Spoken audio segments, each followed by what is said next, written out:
नमस्कार, स्वागत है आप सबका हमारे खास कार्यक्रम देश देशांतर में। मैं हूं कवीन सचान।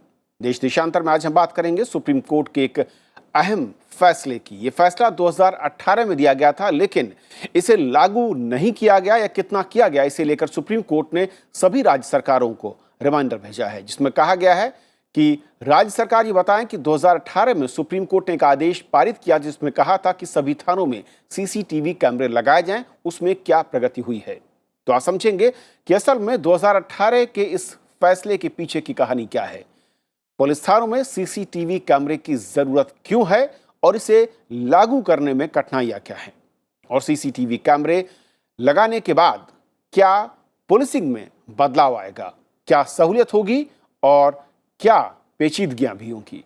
हमारे साथ खास मेहमान हैं डॉक्टर विक्रम सिंह जी हैं, farmer DGP Uttar Pradesh. Sir, बहुत बहुत स्वागत है आपका। हमारे साथ कपिल सांकला हैं जो कि एडवोकेट हैं सुप्रीम कोर्ट से। आपका स्वागत है कपिल जी। मैं कपिल जी शुरुआत आपसे करना चाहूँगा, क्योंकि जिस तरीके से दिखता है कि 24 नवंबर तक एक बार फिर से अब तब तमाम जो राज्य या केंद्र शासित प्रदेश हैं उनको सुप्रीम कोर्ट को बताना है इस मसले को लेकर। हालांकि 2018 का ये आदेश है, क्या प्रगति इसमें हुई है और किस तरीके से 2018 में सुप्रीम कोर्ट ने थानों में सीसीटीवी कैमरे को जरूरी बताया था और उसके पीछे तर्क थे?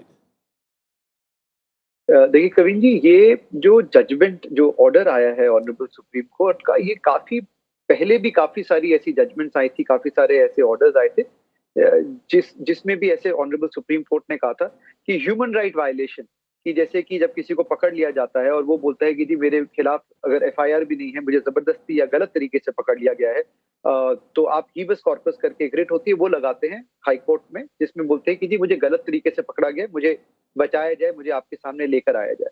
तो ऐसे मैटर्स में सुप्रीम कोर्ट ने कहा था कि आप एक काम करिएगा, आप हर पुलिस स्टेशन में कैमरे लगाइएगा ताकि ये एविडेंस आ सके कि कोई भी आदमी को पुलिस गलत तरीके से पकड़ के तो नहीं ला रही। फिर उसके बाद काफी सारी और जजमेंट्स आई थी 2012 में। जो एक तो बस रेप जो हुआ था, उस वाले केस पे भी ऐसे करके स्टेटमेंट आई थी। बस जरूरी बात है कि जस्टिस उषा मेहरा ने एक रिपोर्ट फाइल करी थी जिसमें कहा था कि कुछ चीजें बहुत जरूरी हैं हमारे पुलिस स्टेशन की अपग्रेडेशन के लिए, जिसमें एक तो ये हो कि कैमरे लगे हो हर पुलिस स्टेशन में, एविडेंस बेटर किस्म का हो, साइंटिफिक एविडेंस हो। कहीं पे भी अगर ये स्टेटमेंट दी जाती है कि किसी आदमी को गलत तरीके से पकड़ा गया है तो उसकी एफिडेविट के साथ जो होता है, जो वीडियो रिकॉर्डिंग है वो लेकर आई जाए। तो इस तरह से काफी सारे ऑर्डर्स आए थे। एक और बहुत इंपॉर्टेंट जजमेंट थी जिसे डीके बासु की जजमेंट कहते हैं, जिसमें ये कहा गया था ना सिर्फ वीडियो कैमरे लगाए जाएंगे हर पुलिस स्टेशन में, परंतु साथ साथ एक आइडेंटिफिकेशन बोर्ड भी लगाया जाएगा, इंफॉर्मेशन बोर्ड लगाया जाएगा, जिसमें अक्यूज के राइट्स वगैरह को बताया जाएगा। ये जो अभी ऑनरेबल सुप्रीम कोर्ट ने जजमेंट जो ऑर्डर पास करा है, ये शाफी मोहम्मद की जजमेंट है। उसमें कोर्ट ने ये बोला है कि और काफी सारी चीजें बोली हैं इसमें कवीन जी, ना सिर्फ कैमरे लगाने के बारे में बोल रखा है, पर उसके साथ साथ और भी काफी सारे इश्यूज हैं। ये भी एक रिपोर्ट थी जिसमें ये लिखा था ह्यूमन राइट वायलेशन कम करने के लिए, बेटर एविडेंस लाने के लिए, बेटर इंफॉर्मेशन लाने के लिए इस तरह के प्रयास करे जाएंगे कि बहुत कि सारे पुलिस स्टेशन में कैमराज लगे हों, 30 दिन तक वो कैमरे की रिकॉर्डिंग हो, वो कैमरे की जो इंफॉर्मेशन हो उसके लिए एक सेंट्रल ओवरव्यू कमिटी बनाई जाएगी जो उस सारी चीजों को देख सकती है और उस पे फिर अगर एक्शन लेना हो तो लिया जा सकता है।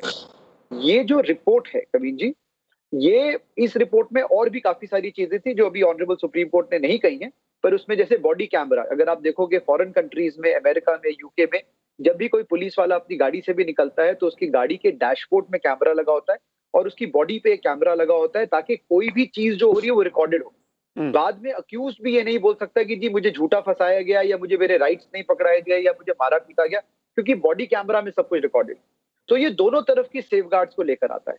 पर आप शॉक्ड होगे कि अगर आप ये सोचो कि दिल्ली में जो कैपिटल ऑफ इंडिया है उसमें कितने कैमरास लगे हैं, तो मैं आपको ऐसे बता दूं, जैसे तेलंगाना है तो तेलंगाना में 2,75,528 कैमरास हैं, और दिल्ली में जो हमारी कैपिटल है उसमें 5,300 और कैमरास लगे हुए हैं। और उसी तरह से अगर आप लोएस्ट जाए जाए जहां पे ह्यूमन राइट वायलेशन सबसे ज्यादा बोली जाती है तो वो पंजाब हो गया, जहां पे सिर्फ 1,801 कैमरास लगे हुए हैं। तो आप खुद ही सोच सकते हैं कि कितनी डिस्पैरिटी है अलग अलग स्टेट्स में, और किस तरह से इस तरह की ये जो ऑर्डर काफी सारे पुरानी जजमेंट से आया है, डीके बासु की जजमेंट हो गई, उसकी किस तरह से अवेलना करी जा रही है। तो सुप्रीम कोर्ट बेसिकली उस चीज को कंट्रोल कर रही है, इसीलिए क्वेश्चंस पूछ रही है कि आप बताएं कितने कैमरास लगे। ओके। विक्रम सिंह सर, क्योंकि एक लंबा अनुभव आपका रहा है, लेकिन दो बातें इस तरह के सुप्रीम कोर्ट के फैसलों से सामने आती हैं। पहला ये कि क्या पुलिसिंग पर भरोसा नहीं है, और जो कार्यशैली है वो सवालों के घेरे में है। और इसीलिए 2018 के फैसले को मैं पढ़ रहा था, उसमें भी कहा गया, जिसका जिक्र कपिल ने बखूबी किया, कि वर्दी तक में ये कहा गया जो ड्रेस या यूनिफॉर्म होगी वहां पर भी कैमरे होने चाहिए, लेकिन क्योंकि इस तरीके का हमारे पास इंफ्रास्ट्रक्चर और फंड नहीं है तो पहले थानों से शुरुआत की जाए। क्या पारदर्शिता के लिए ये जो कदम है ये कितना जरूरी है, या फिर जिस तरीके से पुलिस की छवि बनती जा रही है उसके चलते इस तरह के कदमों की मांग और फिर सुप्रीम कोर्ट की ओर से सरकारों को बाध्य किया जा रहा है? कवीन जी, पारदर्शिता के लिए तो ये अनिवार्यता है ही है। विद्वान कपिल जी ने जो बातें कही हैं वो बिल्कुल सारगर्भित है और उन्होंने बहुत बृहद प्रकाश डाला है। सबसे पहले तो पारदर्शिता के ऊपर आ जाएं, क्योंकि बद अच्छा बदनाम बुरा, पुलिस अधिकारी के सामने इकबालिया बयान भी अमान्य नहीं है। इसीलिए जो हमारी छवि एक बन गई है वो हमारे कर्मों के निहित ही ये बनी है। 17,116 पुलिस कस्टडी में मौतें हुई हैं विगत दशक में, और कितने पुलिसकर्मी दंडित हुए हैं? नगण्य। इसके अलावा जो 125 पुलिस कस्टडी में इस वर्ष मौतें हुई हैं, उसमें देखें 75% पुलिस के टॉर्चर से मौतें हुई हैं। तो पारदर्शिता तो अपनी जगह ही है, लेकिन जो पुलिस की छवि टॉर्चर और थर्ड डिग्री की है उसकी काट करने के लिए ये सुप्रीम कोर्ट ने जनहित में और जनता की सुरक्षा के लिए ये व्यवस्था दी है, जिसको एक अब विकल्प के रूप में नहीं, ये अनिवार्यता के रूप में। जब पुलिस के ऊपर खर्चा 3% जीडीपी का डाला जाता है तो ये तर्क कि उनके पास ऐसे संसाधन नहीं है। सीसीटीवी कैमरा कोई बहुत महंगी चीज नहीं है, लेकिन हम शायद अपनी काली करतूतों को छुपाने के उद्देश्य से हमारी प्राथमिकताओं में सीसीटीवी लगाया जाना सबसे पीछे आता है। तेलंगाना ने तो बहुत अच्छा शत प्रतिशत वहां भी नहीं है, लेकिन पंजाब और उत्तर प्रदेश जहां का मैं हूं वहां पर अगर देखा जाए तो नगण्य है। और यह भी बता दूं, जहां पर लगे हैं वहां ऐन मौके पे बिजली चली जाती है, सीसीटीवी के ऊपर गमछा और तौलिया टांग दी जाती है, और आप थाने के बाहर जाएं तो जो चीत्कार होती है थर्ड डिग्री की वो थाने के बाहर तक सुनाई पड़ती है।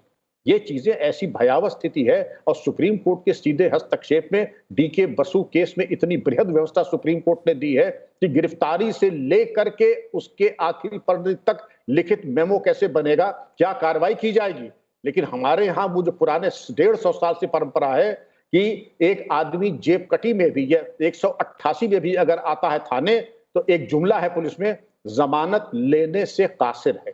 मतलब हम तो जमानत के लिए पूछ रहे थे, उसने खुद ही मना कर दिया, हम जमानत नहीं लेंगे, हम जेल जाएंगे। वाह, एक मना कर दे, दो मना कर दे, लेकिन 99% अगर ये कह दें कि जमानत लेने से कासिर है तो आपको कुछ संदिग्ध दिखाई पड़ रहा है? नहीं, यहां तो पूरी दाल काली दिख रही है। इसलिए ये एक अनिवार्यता है, एक आवश्यकता है, एक पारदर्शिता के लिए भी और एक स्वस्थ लोकतंत्र और जनता के मान सम्मान के लिए भी कविंद्र जी। लेकिन विक्रम सिंह सर, जो स्थितियां हैं और 2 साल के बाद, हालांकि 24 नवंबर को तमाम सरकारों को इस पे अपना अपडेट देना है सुप्रीम कोर्ट में कि कितनी जगहों पर लगा पाए हैं, क्या दिक्कतें रही हैं, लेकिन कपिल इससे सहमत होंगे कि जो इससे पहले भी जब आदेश आए बहुत ज़्यादा मंशा इसे लगाने को लेकर नहीं थी, ना लगाने को लेकर एक्सक्यूजेस बहुत ज़्यादा थे विक्रम सिंह सर। और ऐसे में जो आपने कहा कि लगाने के बाद भी जो पारदर्शिता है वो कितनी आ पाएगी, इस पर भी सवाल खड़े हो जाते हैं। क्यों ना हो कविंद्र जी, जब इच्छा शक्ति प्रबल नहीं होगी तो हम सीसीटीवी क्यों लगाएंगे? सीसीटीवी कोई बड़ी चीज नहीं है, मुश्किल से 1000 रुपए का कैमरा आता है, इंट्रोगेशन रूम में और एसोस चेंबर में ऐसी जगह आप लगा दें। और अब तो मॉनिटरिंग के लिए ऐसे सॉफ्टवेयर आ गए हैं कि ऑटोमेटिकली आपको एक एक चीज मॉनिटर आप कर सकते हैं सॉफ्टवेयर के माध्यम से, कि कहां मारकूट हुई, कहां पर किस तरीके से लॉकअप में रखा गया, क्या उसके साथ अमानवीय कृत्य किया गया। ये सब चीज सॉफ्टवेयर ड्रिवन आपको खुद ही बता देगा, रेड फ्लैग कर देगा, रियल टाइम आपको मालूम पड़ जाएगा कि कहां अमानवीय कृत्य हो रहा है। लेकिन अगर पूरी व्यवस्था, हमारी लीडरशिप, हमारा राजनीतिक नेतृत्व बिल्कुल चट्टान की तरह खड़ा हो जाए कि देखते हैं कैसे सीसीटीवी लग जाए, क्यों? क्योंकि हमारी सारी नाजायज हरकतें और नाजायज कृत्य और प्रतिद्वंदियों के ऊपर थर्ड डिग्री तो वहीं थाने में ही होगा। और अगर थाने में अगर सीसीटीवी लग जाए तो इतनी पारदर्शिता किस काम की कि हमारे पाप भी उसमें ढक जाए। तो ऐसी पारदर्शिता जिससे हमारे पाप भी उजागर होने लगे। कदाचित ऐसी सत्यनिष्ठा शायद हमारे राजनेताओं में अभी नहीं आई है कि हम अपनी साफगोई से अपने अपकृत्य को भी जनता के सामने प्रस्तुत कर दें। इसलिए ये पूरी चट्टान की तरह खड़े हो जाना हमारी लीडरशिप को भी और राजनीतिक व्यक्तियों को भी, राजनीतिक नेताओं को भी, कि थानों में सीसीटीवी लगाने में जितना भी विलंब हो सके, प्रमाद हो सके, उसको प्रदर्शित किया जाए। कपिल, क्योंकि जब ये 2018 में कहा सुप्रीम कोर्ट ने, उस वक्त एक लाइन जो मैं कहूँगा, जिसे मैं अंडरलाइन करना चाहूँगा साफ तौर पर, जो उस आदेश के साथ थी कि जिस तरीके से पुलिस की कार्यशैली है और जो एक व्यक्ति, एक नागरिक अभियुक्त के तौर पर वहां पर पहुंचता है, पारदर्शिता और उसके साथ क्या कुछ हुआ इसकी जानकारी रिकॉर्ड होनी चाहिए, जो कि अनुच्छेद 21 के तहत मौलिक अधिकार ये उसका बनता है। लेकिन इसके बावजूद इसमें इतनी शिथिलता, इसमें इतनी देरी क्यों दिखती है? कि जब आप ह्यूमन लाइफ की बात करते हैं तो आप ये भी नोटिस करिएगा कि जो पुलिस वाले होते हैं उनकी उन थानों में किस तरह की लाइफ होती है। वो 8 घंटे या 7 घंटे तो काम नहीं कर रहे हैं। वो बेचारे भी पूरे दिन धूप में घूम घाम के आते हैं और उनके थानों में ना एसी होता है, ना कूलर होता है। सोने के लिए फट्टा होता है, वहीं सो जाते हैं, वहीं अपने कपड़े वापस पहनते हैं और उसके बाद हजारों लोग जो अपना रोना लेकर आ रहे हैं उनके बारे में सुनते हैं। तो जो पुलिस वाला है उस बेचारे की भी आप मेंटल फ्रेमवर्क, मेंटालिटी को समझिए। तो पहली चीज जब आप ये सोचते हैं तो हमें क्या करना है? अगर आपको ये देखना है कि पुलिस वालों से लोग ना डरें, तो पहले तो आपको पुलिस स्टेशन इंप्रूव करना है। आपको उनके पानी की व्यवस्था बेटर करनी है, खाने की व्यवस्था बेटर करनी है, उनके रुकने की व्यवस्था बेटर करनी है। ये जरूरी बात है, क्योंकि जब आप ह्यूमन लाइफ की बात करते हैं या ह्यूमन राइट्स की बात करते हैं, तो जो पुलिस वाला जो खुद पिस रहा है वो दूसरे को क्या बचाएगा? ये एक बात हो गई। और ये इससे मैं सहमत हूं, क्योंकि ये मैंने किसी और फोरम में कभी कहा नहीं। जब मुझे बोला गया मैंने रियलाइज करा कि बात तो सही है। दूसरी मोस्ट इंपॉर्टेंट बात यह है कि जब आप ह्यूमन लाइफ की बात और ह्यूमन राइट्स की बात करते हैं, आर्टिकल 21 की बात करते हैं, तो जैसे कि विक्रम जी ने कहा कि किसी भी पुलिस ऑफिसर को जिसने ह्यूमन राइट वायलेशन कर रखी हो या कोई लॉ तोड़ा हो, उसको पनिशमेंट नहीं मिलती है। एट वर्स्ट उसे कुछ दिन के लिए सस्पेंड कर दिया जाता है और उसके बाद वापस उसको शाबाशी देके वापस बुला दिया जाता है, जो कि सरासर गलत है। अगर आप ये बोले कि अगर किसी आदमी ने किसी पुलिस ऑफिसर के खिलाफ कंप्लेंट करी, फॉर एग्जांपल कि एफआईआर रजिस्टर नहीं हो रही, और आप कोर्ट में जाते हैं, तो कोर्ट सिर्फ इतना बोलती है कि एफआईआर रजिस्टर कर दीजिए, क्योंकि सुप्रीम कोर्ट का ऑर्डर है ललिता कुमारी में कि एफआईआर रजिस्टर करना मैंडेटरी है। आपने उस पुलिस वाले को पनिश क्यों नहीं करा? जो हमारे रिसोर्सेज हैं वो वेस्ट हो रहे हैं, हमारे टैक्सेस वेस्ट हो रहे हैं। जब कोई आदमी पुलिस के पास 10 बार जाता है, उसकी बात नहीं सुनी जाती, फिर वो कोर्ट जाता है, कोर्ट में 10 हियरिंग के बाद वही चीज होती है जो सुप्रीम कोर्ट ने कही है। जब ऐसा बोला जाता है कि ह्यूमन राइट वायलेशन हुई है, किसी पुलिस वाले ने किसी को मारा है, और उसके बाद उसका एविडेंस होता है, तो हम उस चीज को क्यों नहीं, उस पुलिस वाले को क्यों नहीं पनिश करते हैं? अगर आप देखिए कि अगर आप पनिश करना शुरू करेंगे, अगर आप इस पे एक्शन लेना शुरू करेंगे, अगर आप बोलेंगे कि रिकॉर्डिंग मैंडेटरी है, रिकॉर्डिंग कहाँ है, रिकॉर्डिंग कैसे गायब हो गई, लाइट कैसे चली गई, उस पर गमछा कैसे रह गया, और आप पनिश करते हैं, तो इस तरह के एक्शन कम होंगे और ह्यूमन लाइफ की कुछ वैल्यू होगी, और तभी आप एक ट्रूली डेवलप नेशन कहलाएंगे। अदरवाइज आप एक डेवलप नेशन नहीं कहलाएगा। कपिल, बहुत इंपॉर्टेंट बात आपने कही। हमारे साथ अनिल चौधरी सर हैं, former secretary internal secretary ministry of home affairs से। सर, बहुत बहुत स्वागत है आपका। अनिल सर, जिस तरीके से हम सुप्रीम कोर्ट के एक आदेश की बात कर रहे हैं, जो हालांकि 2018 में उसने कहा कि तमाम सरकारों को कि जो पुलिस थाने हैं उसमें सीसीटीवी कैमरा अनिवार्य होना चाहिए।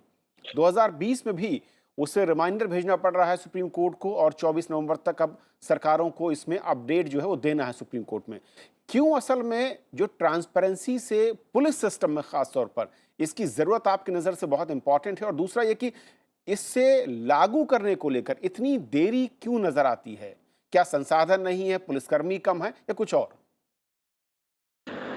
कफीन जी, धन्यवाद। मैं तारीफ करूंगा, प्रशंसा करूंगा सुप्रीम कोर्ट, उच्चतम न्यायालय की। वो कोशिश कर रहा है कि पुलिसिंग ट्रांसपेरेंट हो और जनता के हित में हो, मानव अधिकार की रक्षा हो। मैं आपका गौर कराता हूं कि 1996 या 98 से सुप्रीम कोर्ट ने डायरेक्शंस इशू किए थे पुलिस रिफॉर्म्स के ऊपर। मूल मुद्दा यह है कि हमारी पुलिसिंग जो है वो बंधी हुई है। वो it is not answerable to कानून and law, it is answerable to politicians, it is answerable to bureaucrats, and then judiciary, and then the media. मानव अधिकार की रक्षा करना चाहिए और सीसीटीवी उसमें मदद करेगी, इसमें कोई दो राय नहीं है। लेकिन जो बात हो रही है कि पुलिसिंग में बेहतरी होनी चाहिए, वो नहीं होगी जब तक कि रिफॉर्म नहीं होगे। दिल्ली पुलिस में सब थानों में सीसीटीवी कैमरा लग गए हैं, वो खुश हैं। कहते हैं सर हमारे ऊपर आरोप लगाए जाते थे, पिटाई करी हमने करी, अब कुछ नहीं होता, हमारी हमारी भी रक्षा इसमें हो रही है। They are very happy, very technology is good, but देखिए उनकी मेंटेनेंस, उनका रिव्यू, उनका जो एनालिसिस है, जो डेटा कहते हैं वो कमेटी लेती है, हमारे ऊपर है नहीं। तो कमिटीज हैं, every 45 days they visit the police stations and go through and CCTV cameras are all over reception area, SHO के कमरे में, माल खाने में, हवालात में, सब में लगे हैं। तो अच्छा है, लेकिन बाकी जगह क्या हो रहा जी जी है ये नहीं। विक्रम सिंह साहब, जी। दो चीजें आती हैं। एक तो ये कि क्या वाकई जो रेशियो है, पुलिस ओवरबर्डन है, जो उसका काम के घंटे हैं, जो उसके लिए पुलिसकर्मियों के लिए जो मैं कहूँ कि एटमॉस्फेयर है, वो सब कुछ बहुत ही ज़्यादा ख़राब है और अपने निचले स्तर पर है। और उसको बदले बिना अगर हम कार्यशैली और ट्रांसपेरेंसी की उम्मीद करते हैं तो शायद वो भी बेमानी नज़र आता है। बेशक कविंद्र जी, क्योंकि ये हम जो भी करेंगे, अगर हम मौलिक प्रश्न को, जैसे आदरणीय कपिल जी ने और आदरणीय अनिल चौधरी सर ने फरमाया है कि पहले हम मौलिक चीज देखें। किसी भी पुलिस बल में 30% रिक्तियां हैं। कोई भी पुलिसकर्मी 18 घंटे से कम काम नहीं कर रहा है। जो विभत्स चित्रण आदरणीय कपिल जी ने कहा वो भयावह है। कम से कम मैं ऐसे वातावरण में नहीं रह सकता हूं जिसमें हमारे कांस्टेबल, सब इंस्पेक्टर काम कर रहे हैं। इस कार्य संस्कृति को बदलना ही होगा। इन अमानवीय स्थितियों में अगर हमारे कर्मचारी रह रहे हैं बिना अवकाश के, बिना भोजन अवकाश के, बिना वांछित भोजन और खुराक के, ये वाकई उनको सलाम को मैं करूंगा। मेरे साथ कुछ अमेरिका के अधिकारी आए थे ट्रेनिंग के लिए 15 दिन के लिए। 5वें दिन उनका, साहब हमारे बस का नहीं है आपके साथ काम करना, हम लोग पागल हो जाएंगे अगर इस तरीके से काम करें। हम लोग 8 घंटे के बाद काम नहीं करते हैं, जिस तरीके से आप लोग काम कर रहे हैं आप ही कर सकते हैं। तो ये एक केवल दर्पण दिखाने वाली बात है। आप जैसे वैकेंसीज पूरी करें, स्मार्ट कंट्रोल रूम्स बनाएं, जो कार्य संस्कृति में उसमें तब्दीली करें। सुप्रीम कोर्ट ने यह भी व्यवस्था दी थी कि प्रत्येक थाने में 2 महिला पुलिसकर्मी रहें। आदरणीय अनिल चौधरी सर ने फरमाया कि जो प्रकाश सिंह बनाम भारत सरकार में जो पुलिस सुधार की बात 7 बिंदुओं पे थी उसको लागू करें। उसको तो ये कहते हैं ना, serving chief justice of India कहते हैं। मैं क्या करूं अगर मुख्यमंत्री हमारे साथ समन्वय नहीं कर रहे हैं।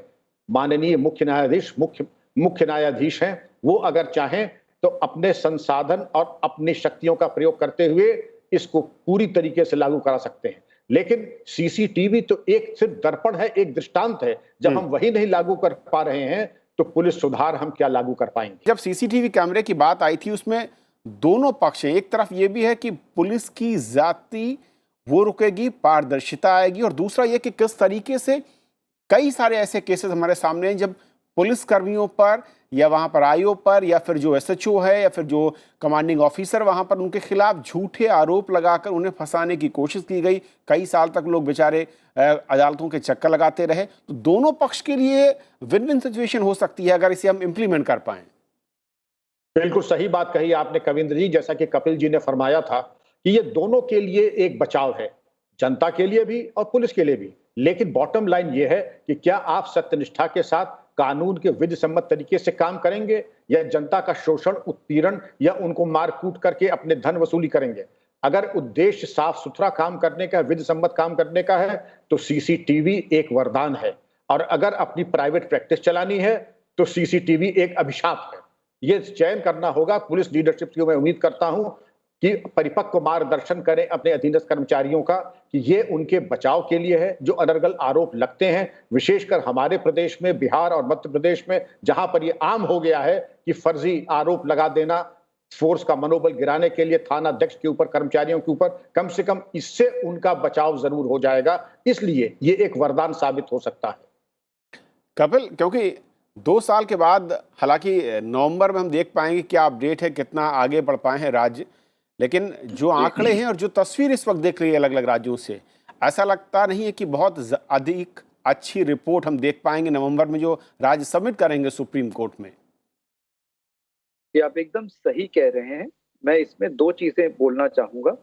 एक, टेक्नोलॉजी जो है ये बहुत ही इम्पोर्टेंट चीज है। और आज के जमाने में स्पेशली, जैसे कि बोला गया कि झूठे केसेस बन जाते हैं, जैसे कि मैं भी बता रहा था कि दोनों तरफ की सेफगार्ड होते हैं। इम्पोर्टेंटली जब गुड एविडेंस होता है, और आप ही के फोरम में हमने एक बार पहले भी डिस्कस करा था साइंटिफिक एविडेंस क्या होता है। तो जब गुड एविडेंस होता है, जो साइंटिफिकली साउंड एविडेंस होता है, जैसे वीडियो रिकॉर्डिंग वगैरह हो गई, तो ये काफी इंपॉर्टेंट एविडेंस होता है। ये सच का सच और झूठ का झूठ दिखा सकता है। इंटरप्रिटेशन इसमें कम हो सकती है। अगर आप अभी जैसे कि ये बोला गया कि अमेरिका में ऑफेंसिव पुलिसिंग होती है, वो इंपॉर्टेंट होती है, और सीसीटीवी उस तरह से उतना कारगर नहीं होगी। मैं अनफॉर्चुनेटली इस बात से सहमत नहीं हूं। मैं ये मानता हूं कि अगर हम देखें कि बेस्ट प्रैक्टिसेस कहाँ की है, मैं पढ़ रहा था तो कही जाती है कि सिंगापुर की बेस्ट पुलिसिंग प्रैक्टिसिंग मानी जाती है। और वो इसीलिए मानी जाती है, और बड़ी इंटरेस्टिंग बात है, मैं वहां पे काफी टाइम था एक मैटर के लिए, वहां पे आपको पुलिस वाला ही नहीं दिखता है। और कहते हैं अगर आपको पुलिस वाला दिख गया तो आपकी 3 दिन की छुट्टी होगी, आप और कुछ नहीं कर सकते, आप बस अपने आप को जस्टिफाई करते रहेंगे, क्योंकि वो हेविली सीसीटीवी कैमरा कंट्री है। हर कोने में, हर नुक्कड़ में वहां पे सीसीटीवी कैमरास लगे हुए हैं, वहां पे रिकॉर्डिंग्स हो रही हैं। अगर आप सिगरेट भी पी के गलत जगह फेंक देते हैं तो वहां पे आपको कोई ना कोई आके बता देगा कि आपके घर चालान आ जाएगा। उस तरह की टेक्नोलॉजी है। तो मेरे हिसाब से टेक्नोलॉजी बहुत ही जरूरी चीज है। ये एक बात हो गई। तो बेसिकली अगर आप ये सोचें कि जो डर होता है वो थप्पड़ से ज्यादा बड़ा होता है, तो सीसीटीवी कैमरा उसका काम करता है। अब दूसरी बात हो गई कि आप जब बोलते हैं कि जी ठीक है कैमरास लगने चाहिए, पर ये प्रॉब्लम है कि लोग कम है, पुलिस वाले कम है, जो ऑन ड्यूटी पुलिसिंग कम कर पाते हैं। आपको उतने लोगों की जरूरत नहीं है जहां पे कैमरा लगे होते हैं। अभी क्या होता था, 8 घंटे, 4 घंटे, 6 घंटे ट्रैफिक पुलिस वाले कोने में खड़े होते थे, वो अपनी स्पीड गन के साथ लोगों का इंतजार कर रहे होते थे कि आइए पधारिए, देखें आप किस स्पीड में चला रहे हो। अब कैमरास लग गए हैं, स्पीड गन्स लगे हैं, ऑटोमेटेड हो गया है। 24 घंटे वहां पे वो कैमरा चल रहा है, वो अपने आप आपकी फोटो खींच के आपको वेब पे डाल देता है, आपकी चालान इंटरनेट से आ जाता है, कोई आपको भेज भी नहीं रहा। ये आप टेक्नोलॉजी का जस्ट गुड यूज कर रहे हैं।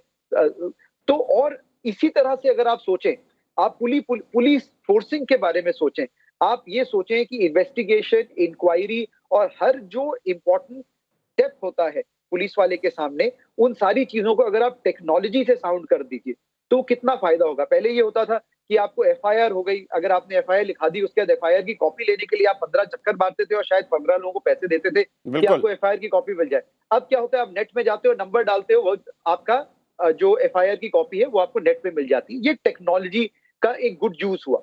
वैसे ही अगर आप ये बोलते हैं कि जी कैमरे में जो रिकॉर्डिंग होगी वो कोई भी पार्टी 10 रुपए, 15 रुपए, 50 रुपए देकर एज एन एविडेंस उसको ले सकता है for that period, an affected party. तो ये पुलिस वालों पे भी डर होगा कि वो गलत काम ना करे, और उस आदमी पे जो ये झूठा केस पुलिस वाले पे लगा रहा है उसपे भी एक बहुत बड़ा डंडा होगा कि वो ऐसा कुछ ना करे जो उसके खिलाफ एविडेंस हो सके। पर इसको आप एकदम ब्लैक एंड व्हाइट में नहीं देख सकते हैं। मैं अभी एक केस कर रहा हूं फॉर एग्जांपल, जहां पे 161 की स्टेटमेंट ली गई। जो दूसरी चीज कही जा रही है कि वीडियो रिकॉर्डिंग हो जानी चाहिए, कि कोई भी गवाह ने जो स्टेटमेंट दी है उसको रिकॉर्ड कर लेना चाहिए, ये भी बात कही जा रही है। तो उसमें क्या हुआ कि रिकॉर्डिंग से पहले पुलिस वाले ने धमकी दी जो गार्ड था जिसकी रिकॉर्डिंग करनी थी, और उसके बाद जो जो उसको रटाया उस बेचारे गार्ड ने वही की वही बोल दी। वो 161 की स्टेटमेंट लेके वो हाई कोर्ट पहुंच गए। तब हमें बताना पड़ा कि देखो जी एफिडेविट में ये भी बोला जा रहा है कि इसको साथ मारा पीटी हुई, इसको धमकी दी गई। तो आपको ये देखना है कि टेक्नोलॉजी आप की बेस्ट यूज क्या कर सकते हो। आप आंख बंद करके ये नहीं बोल सकते सबको टेक्नोलॉजी में कर दो पुलिस वालों की छुट्टी, या और पुलिस वालों को भर्ती कर दो और वो कैमरा लेके कैमरा को कोई फायदा नहीं है। तो दोनों एक मिक्स एंड मैच है। कॉम्बिनेशन जो होगा वो एक बेटर रिजल्ट दे सकता है। वो बहुत जरूरी भी होगा, और बहुत बेटर रिजल्ट भी देगा। जी विक्रम सिंह सर, वाकई दुनिया में हमने देखा है कि अलग अलग देशों में, और जब हमारे यहाँ जिस तरीके का मैन पावर है, इन्वायरमेंट और जो पॉपुलेशन मैं कहूँ कि जिस लेवल की है, वहाँ पर बिना तकनीक का बेहतर इस्तेमाल या ज़्यादा इस्तेमाल किए हम पुलिसिंग को सुधारने की बात शायद अब सोचना बेमानी है। किस तरीके से तकनीक बदल सकती है पुलिसिंग को, और जो रिफॉर्म्स की हम बात कर रहे हैं उस दिशा में? बिल्कुल सही कविंद्र जी, बिना तकनीक और टेक्नोलॉजी के पुलिसिंग असंभव।